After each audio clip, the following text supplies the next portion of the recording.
Okay, nice. How'd you find that out? Do a little point, all right? give me the point. Give me the 3, 2. Live. There we go. Hello, everybody. Thursday evening. You know what time it is. We are back with another episode of ELF Live. Got a fun show for you guys today. Got a little bit of a shorter, quicker show, actually. We're going to be moving kind of fast. As you can see, got a special guest co-host here today, the one and only Euroball Alex Malchow. What's up, man? Welcome to the show. What's up, Nick? Happy to be back on. You know, last time I got a one-on-one experience with Silas. Now I get one-on-one with the one and only Nalf. So I'm excited to sit down and talk about some ELF football with you. Hell yeah, man! I'm really excited. I'm looking forward to it. And yeah, like I said, we got a little bit of a quicker show today. We're gonna be moving a little bit faster. And the first things that we're gonna be talking about is the first week of ELF football. And as you can see right here on the graphics from our phenomenal director, producer, Maxie, we're going to be talking about ELF Pick'em. Now, it's going to be with sports metrics, and it's going to allow you to pick your own winners and losers for every ELF game. You can do it with the global leaderboard. Oh, did I just pop out here? Lost it. Can you hear me? Okay, there we go. We're back in. You can compete against other people on the global leaderboard. You can also make your own league and compete against your friends and see how well you know ELF football. Maxie's going to put the link in the chat so you guys can join and play along. But Alex, you and I are going to be making the picks for week 1 of the ELF season. So, chat, you guys can go ahead and do it along with us. Alex, I'll let you go first, man. All right. First of all, I want to say I'm really excited to use the Pick'em. I mean, if you think you know ELF football better than us, prove it. There's a global leaderboard. So, may the best expert win. With that being said, week 1, I'm going to have to go with consensus. I'm going to pick the Vienna Vikings to get the dub with my guy, Ben Holmes, future MVP of the league. Leading the Vikings to a dub. Hey, Alex, that's not a bad pick right there. We're talking a little bit about the Enthroners and then some of the nice pieces they have. We'll talk a little bit more about them later, but I am going to have to agree with you and click on the consensus as well. I am going to go with the Vienna Vikings. Quick question, Alex. Ben Holmes. What talk to me. You're very excited about him. Anybody that follows you on Twitter knows your prediction is he's going to be the ELF MVP. Talk to me about Ben Holmes real quick. I can't wait to see this guy. I think he's been working in the dark, as they say, right?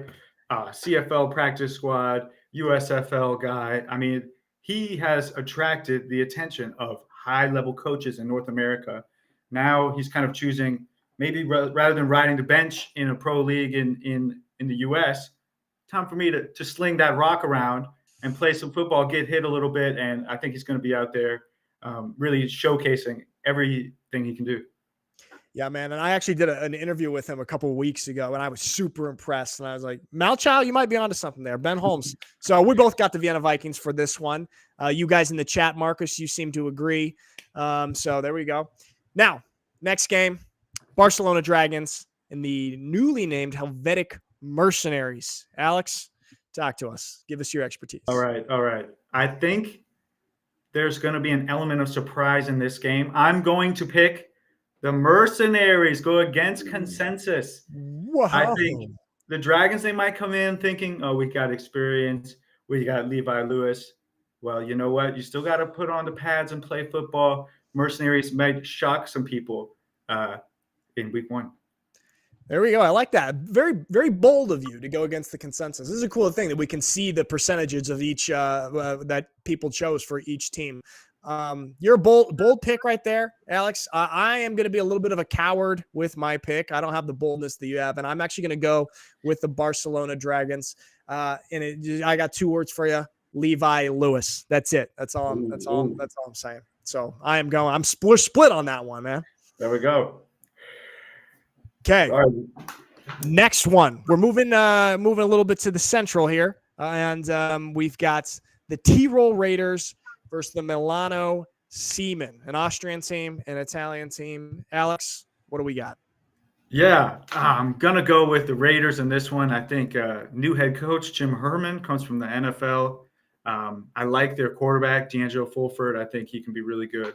I don't know, Milan, there's still a lot of questions there. I know they have a great intro, like you said, Pirates of the Caribbean, but going to need more than that to beat the Raiders.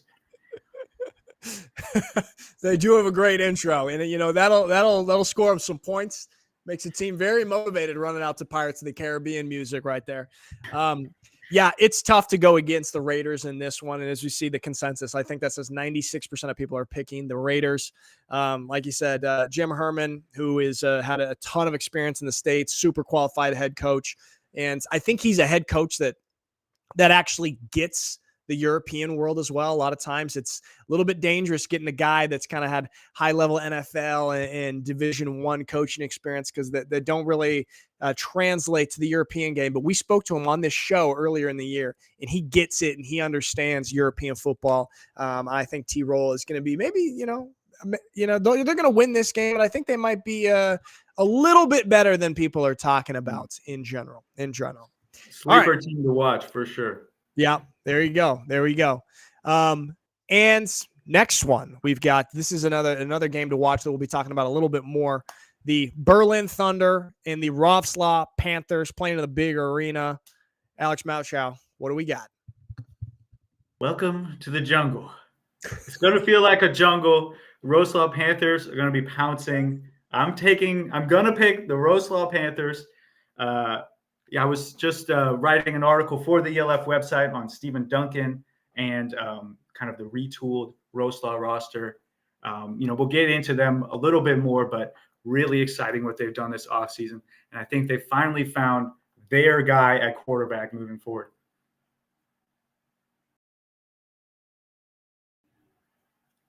Oh, I lost you for a sec there. I'm back. Can you hear me? I can hear you. All right, I'm back. I like that pick, man, and this one's a little bit more split. It's about 50-50 with the fans right now. I'm kind of been going back and forth, but I am going to have to say I agree with you, and I am going to go with the Wrocław Panthers as well. Home game for them. They're doing a lot of promotion for this game. They sold a good amount of tickets. And the Wrocław Panthers are just doing a lot of things right. I mean, obviously, they got those two running backs who are, in my opinion, top 5 in the league. Stephen Duncan, this guy is I think he's going to turn some heads in the ELF. Of course, the Berlin Thunder's got Jacob Sullivan, and this will be a new era for him. But I'm with you, man. Stephen Duncan and the Wrocław Panthers take this one. Yeah, this is one of my favorite games for week 1. Really, I think this will draw a lot of eyes. Yeah, absolutely, man. And obviously, this is like a huge rivalry out east, and it'll be interesting. A lot of probably playoff implications when these teams play down the line as well. All right, next one. This one, the consensus is pretty heavy on this one. We got the reigning champs, the Rhine Fire, versus their regional rival, the Cologne Centurions. Talk to me, Alex. I want to say shout out to those loyal Centurions fans that picked their team in this game. Shout out to you 3%ers out there. I will not be backing you, however, and I'm going to pick the Rhine Fire to win this game. They're still the champs. They still are the best team in the league as of now. Hey, important shout out to the 3%ers. Cologne has made a couple moves, and we'll see what they do. I'm gonna also have to go with you, Alex, and the consensus here. You'd be a fool to not take the Rhine Fire in this game. Now, another interesting matchup. Our producer Maxi's favorite team, his hometown team, the Hamburg Sea Devils, versus the Prague Lions out in the east. The rebranded new colors Prague Lions. What do we got on this one, Alex? Ride the wave. Sea Devils, I think they're getting this win. I like Jarvis McClam a lot. I think he's going to be a beast once again in the ELF. And Prague Lions have a lot to prove after last year. So, I'm not giving them any points for the rebrand yet on the field. So going with the Sea Devils. I like that, man. This is going to be an interesting matchup. I know he's a safety, Daniel Wright for the Prague Lions, who played some big-time football in the SEC. He's going to be in the defensive backfield for the Prague Lions, I think, bringing a lot of high-level football there. But, yeah, I think the Sea Devils just are going to be a little bit too much for the Prague Lions. I do think Prague is going to figure some things out and have so a few handful of wins this year, kind of moving in the right direction, but not enough to beat our producer Maxi's Hamburg Sea Devils. Now, the last one, this one to me is very interesting, close to my heart, of course. We've got the Munich Ravens and the Stuttgart Surge playing also in the big arena in Sinsheim, Germany, the South Germany rivalry. Alex, what do we got? I love this matchup. I love this budding rivalry. This is going to be the new Alabama-Auburn, the new Ohio State-Michigan, Munich Ravens versus Surge. I'm going to go with this Surge, the newer kids, so to say. Sorry. Yeah, did I say Surge? I meant Ravens. Throwing Maxie in the loop here. Sorry, Maxie. Yeah, I'll go with the Ravens. I think they've won the offseason. Getting a ton of talent for the trenches, Joe Thomas, and bringing back the core of their team. So thanks for sticking with me there, Maxie. There we go. Hey, I'm agreeing, man. This is developing to be one of the most interesting rivalries in the league. And also, interesting point about it is geographically they're kind of close, and so this has been a recruiting battleground in southern Germany. Had a couple players flop from the Surge to the Ravens this past year, and so this is a really interesting one. And we had a few interviews on the show with some players, and I would say tensions are bubbling up. Tensions are bubbling up on these teams in this rivalry. I am legally and contractually obliged to choose the Stuttgart Surge, but even if I wasn't, I would go with the Surge on this one.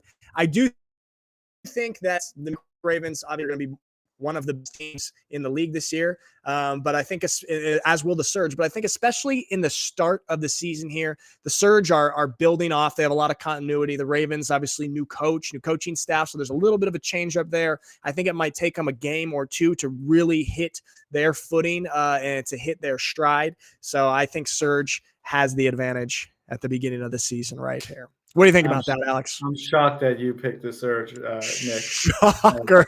Absolutely floored.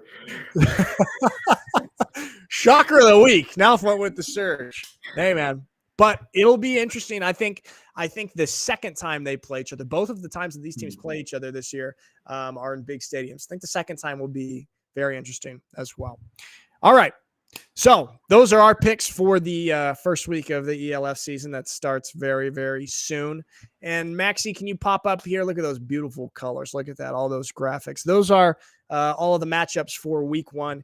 Alex, let's dive in a little bit more to the actual very first game of the ELF season, Vienna Vikings at the Färöer Enthroners. Let's talk about these teams a little bit more in depth. So, Maxie, can you pop on up here what we got on the storylines of these teams? The Vienna Vikings. Go ahead, Alex. I mean, Vienna Vikings, right? One of the most prestigious names. They, like the graphic says, they are really the standard of, a team in Europe that is professional, a team in Europe that develops talent. I mean, they have guys playing in college from their youth system. They have a great ELF team. They're just doing things right in Vienna. Absolutely, man. And then they have one of the top level coaches in not just the ELF, but in Europe in general, Chris Kalaikai. And he's been there for so long, and that just kind of helps them. They've built this foundation, and they really are. They're one of the teams that you look for on how do we do European football right.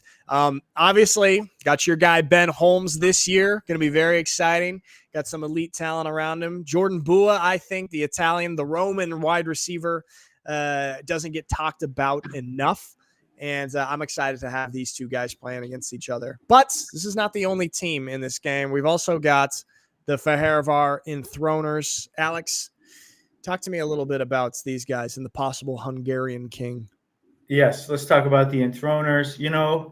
They learned a lot in year one. They went through some bumps. I think now we see them take the next step in year two. We've seen a lot of franchises take a big step from year 1 to year 2. I think Enthroners, they have a winning history. They have all the best homegrowns in their country. If anyone can make that next step, it's the Enthroners. And we want to talk about Jabri Reagan, the defensive end, who will be paired with another American defensive end. So no American defensive backs and just 2 rushers. Nick, I know you really want to speak on this strategy. What do you have in mind? Yeah, man. Let's call it unique. Let's call it unique to go with 2 American D linemen. Obviously, we all know you get 2 A's on each side of the ball. I think it's borderline crazy to not get an American DB to match up against the American receivers that every single team is going to have.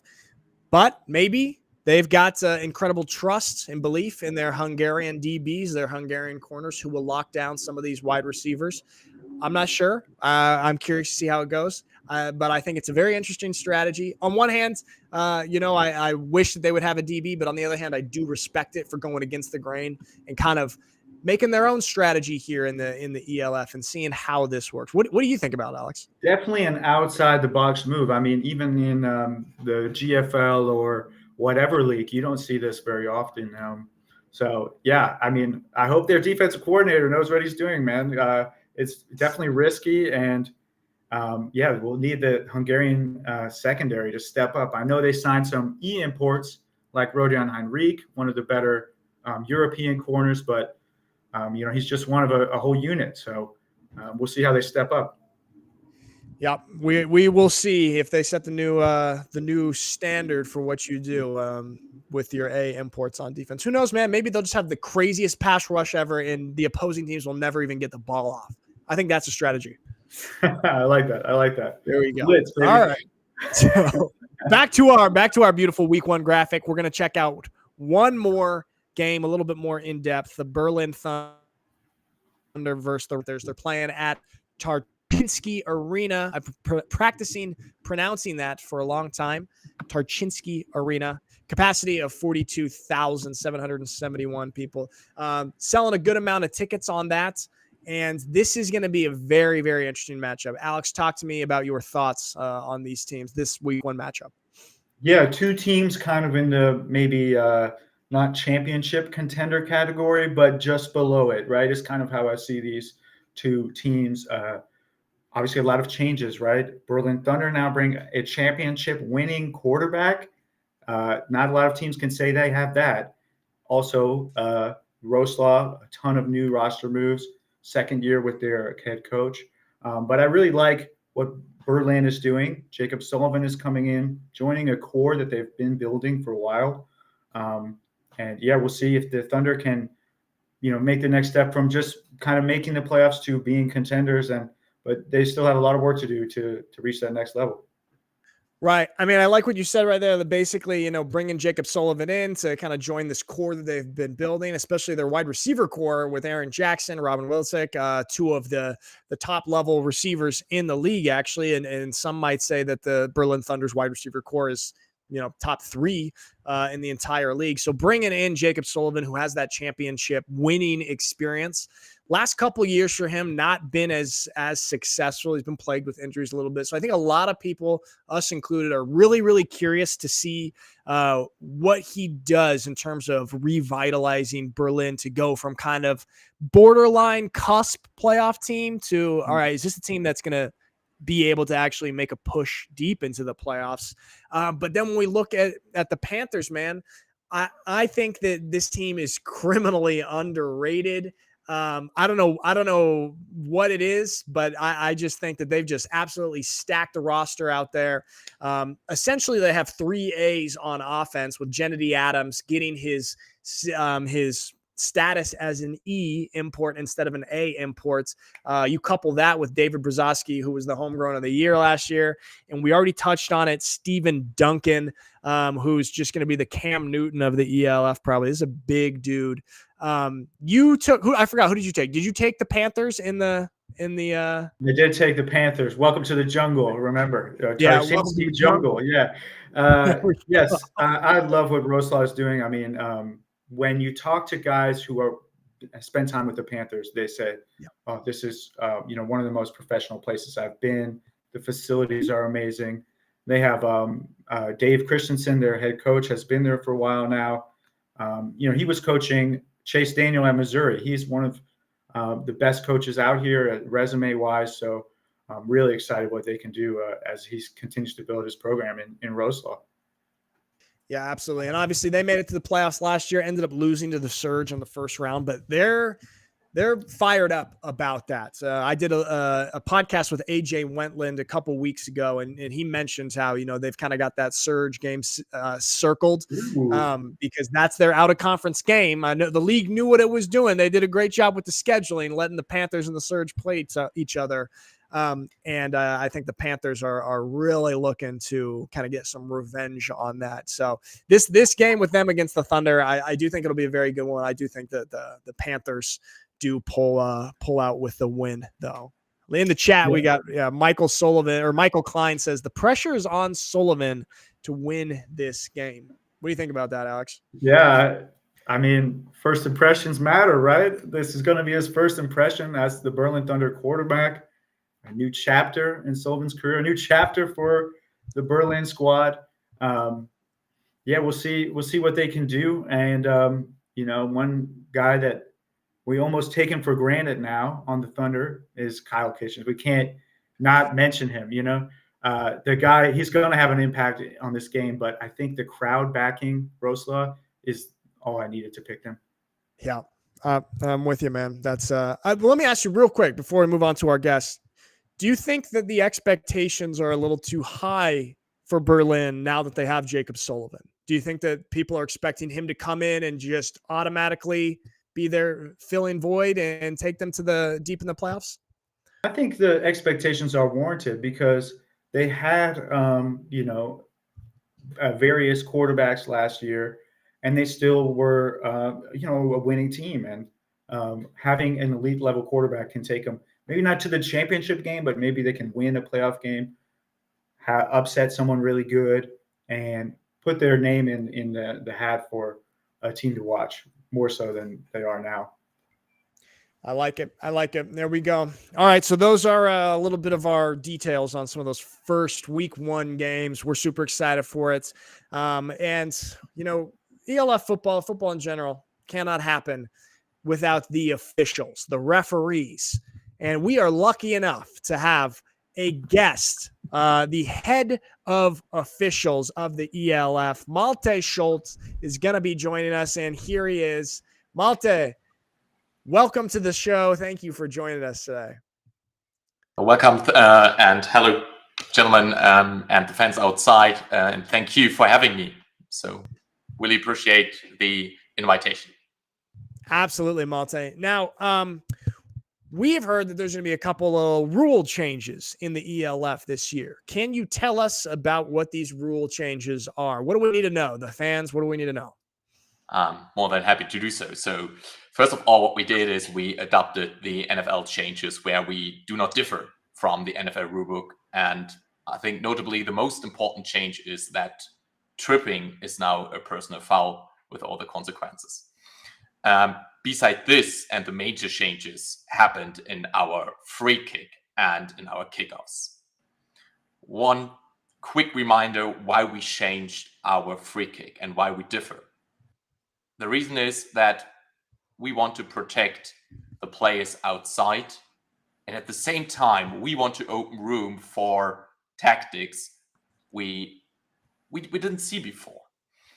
And this ideas end up in discussions with a lot of experts in the States and in Europe about how we can adapt our free kick to be more attractive at the same level of protection.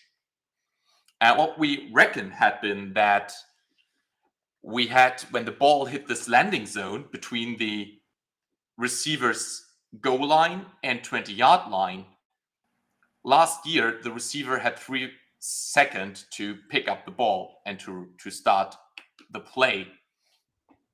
But this often led to confusions. So we said we get rid of the 3-second rule, keep it simple.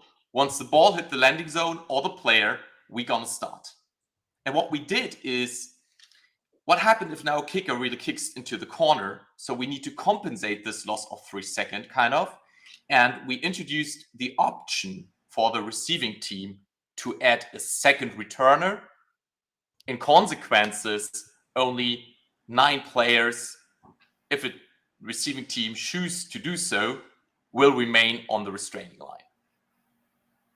Oh yeah, that's interesting then. So to have a second returner and then the receiving team only to have 9 up on the line against 10 of the kicking team. Okay, that's very, very interesting. Malte, what goes into what was the process of deciding to make these changes?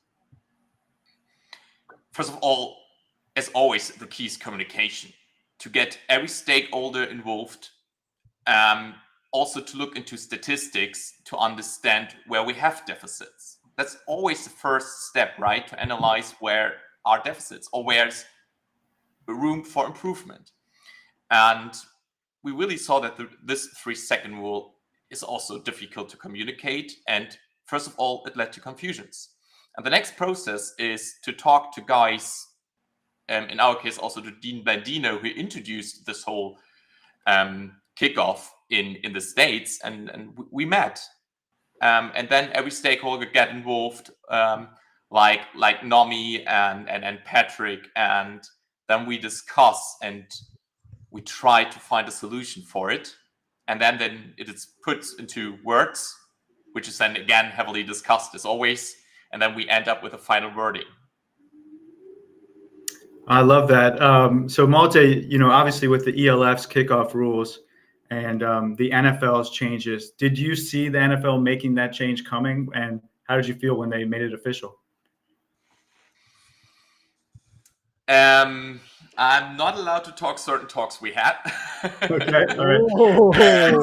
No, Nice. I think we saw this process already running back in the last years, right? We saw that in the XFL, we saw that in our league, and we saw the need for player protection.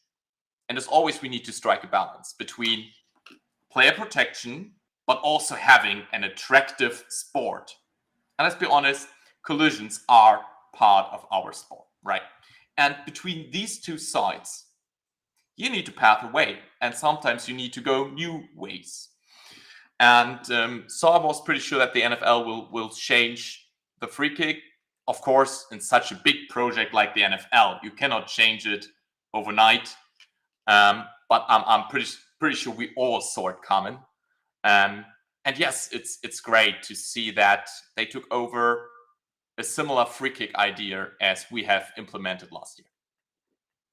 Yeah, I mean, the free kick for the kickoff is an absolute game changer. I think what you just touched, the combination of safety, player safety, but then having attractive things and exciting things happen on the field.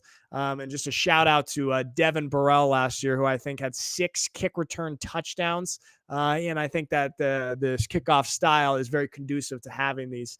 Malte, I don't know if you can answer this. I don't know, but I'm wondering, obviously there's changes, rule changes every single year with football. Obviously the ones you just touched on with the free kick and the tripping. Looking forward, are there any rule changes that you foresee happening in the future? Maybe not necessarily for the ELF. If you can talk, I don't know if you can talk about that, but for football in general, what are some other rules that you think might be changing in the coming years? Whether we like it or not, but I think player safety also in the last years is the intention of how rule changes develop over years. And we see that this, I think, will lead to even more rules restricting the way how we block. So I think this kind of is foreseeable. And we can see that especially fans outside and other experts inside the leagues are discussing this development as well. Nice. What we see also in the latest developments in NFL, right? Yeah. And in my perspective, the question I ask myself is, where is the line where we have balanced these two interests I have talked a moment ago? Yeah. The interests of player safety, but also having an attractive sport, which includes collisions. Yeah. And I think we will see developments back and forth over the next years. What exactly will be changed? I'm not sure at the moment. Maybe especially blocks below the waists is always a topic. I mean, when you played, you could legally block below the waist, of course, with certain restrictions, but it was legal, right? Nowadays, you can't. Not as a receiver or slot receiver. There's nearly no way to block below the waist. So I think we will see similar developments also for the offensive line. This is, I think, what I expect. But let's see. Over there, and in the States, there's so many experts which really use a lot of statistic to analyze risks and to go into risk assessment and to find the right degree of which risks we want to take. And in the end, they will come up with great ideas. And we also need to understand it's a decision for player healthy, and also it's always a business decision, especially when it comes from the NFL. If we think about roughing the passer, let's be honest, roughing the passer is first of all a business decision. Of course. Yeah. I mean, you got to protect your most important playmakers that really make the sport go around. Quarterback's got to be healthy. Could you touch, Malte, on kind of what it is like to be a referee, an official in the ELF, and how do you guys prepare for the season? What goes into preparation, getting ready for the season? A lot. I think, the players earn it that we prepare with the same intensity like they prepare for the game. And also the fans and the sport itself needs it. So what we basically do is we're already starting in November with our preparation. Before in October, we start with our selection process for new candidates who wants to join our league. And we start with a lot of rules, discussions, training, practices, going into different kind of tests. Beside this, I need to stay in shape. Maybe not to the extent like players have to be, right? But I need to go running. I need to hit the gym. I should more often, to be honest. And then we go into the second phase, which starts normally like in March, where we then talk about our mechanics, how we move over the field to have, as a team, the right angles to check every aspect of a play. And at this third step, what we do is we prepare for a similar standard in every game, which means like we watch a lot of tape, we talk about the standards we have, and we teach the officials to apply the same standard. Of course, let's be honest, we are all human beings, right? We all do mistakes. Mistakes can happen. And secondly, we all have kind of a different discretion, but we try to find a common standard by a lot of videos. And in season, what we do is to prepare is, like you do, we watch again a lot of clips. We meet every Thursday to discuss the game ahead of us. And I think this is something which makes us unique, at least in Europe, is every single play I'm on the field is analyzed by at least, so when something happened, it's analyzed by at least 3 to 4 people. So I definitely know that we all do mistakes because I know from my games I did. And what we do is like you did as a player, understand why and fix it. So that's the whole process we do. And I'm really proud of every official putting in this hard work. And it's not just a Sunday job. Yeah, Malte, you touched on the growth of the officials and your very established process. You're one of the original officials of the ELF. What has it been like watching the league grow from your perspective as a referee? It's great. It's great to be part of such a great project growing, and to see how the sports is appreciated more and more in Europe. I think this is a development the sport deserved because it's so unique. with a combination of tactics on the one hand side and still this really athletic aspect we have on the field. And I think we all together, including the fans, are doing a great job to transport this message day by day, year by year. And I really hope we continue this progress. Malte, that is fantastic, man. We're so thankful to have officials and people like you with your abilities and your dedication to be involved in the sport on this level.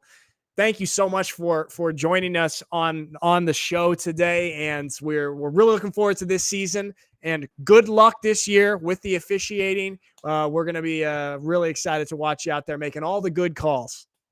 Thank you very much, and Willie, thank you for having me. Appreciate your words. Thanks, Malte. Bye. Nice. Wow, that's cool. That's cool to get a little insight from the referees to the officials. What do you think, Alex? Yeah, shout out to all the ELF referees. Interesting to hear their perspective, that they're also watching film, that they're also getting ready, practicing just like the players and coaches. That's what you love to hear as a fan. Yeah, man. I wanted to ask him about this a little bit, but we're shorter on time.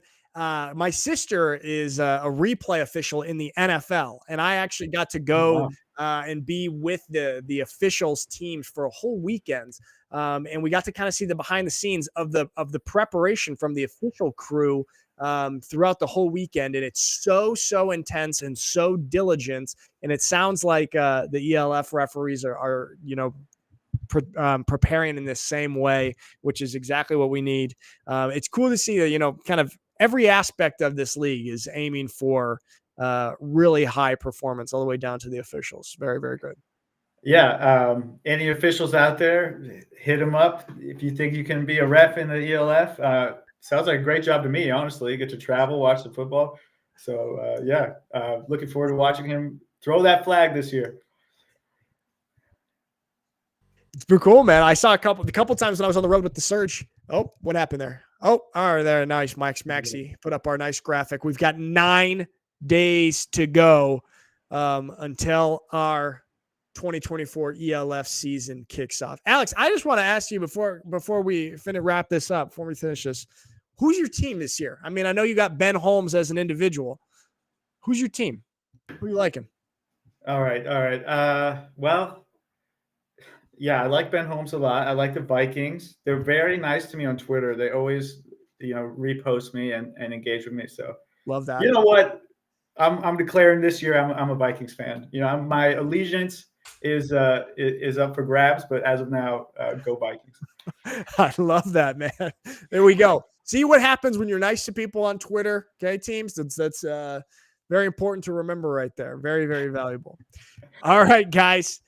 Chat, thank you so much for joining us on this installment of ELF Live. Alex Malchow, my man, thank you so much for joining on the show today. I hope we get to do more episodes together, brother. Me too. Absolute pleasure. So much fun to talk some ELF ball. And I'll be holding my breath for 9 days waiting for a kickoff. Here we go. 9 days. All right, everybody. We'll see you later.